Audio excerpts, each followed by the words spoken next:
phần thắt lưng cho em nhé. Ok. Thì em nâng chân lên cho anh nhờ chút, xong em bán tay vào đây. Đúng rồi, bán tay vào đây. Đúng rồi, khi mà anh đổi qua đây thì lúc em chuyển tay cho anh và em bám người nhẹ nhé. Ok, xong rồi thái thảo của em. Rồi.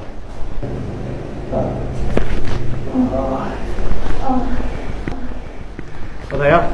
Có. Em có nghe cảm nhận rõ Dạ, nhất có. không? Ok. Dạ. Đấy, Thoải mái hả? thoải mái đúng không? Dạ. Xoay người đi, bây giờ xoay người đi.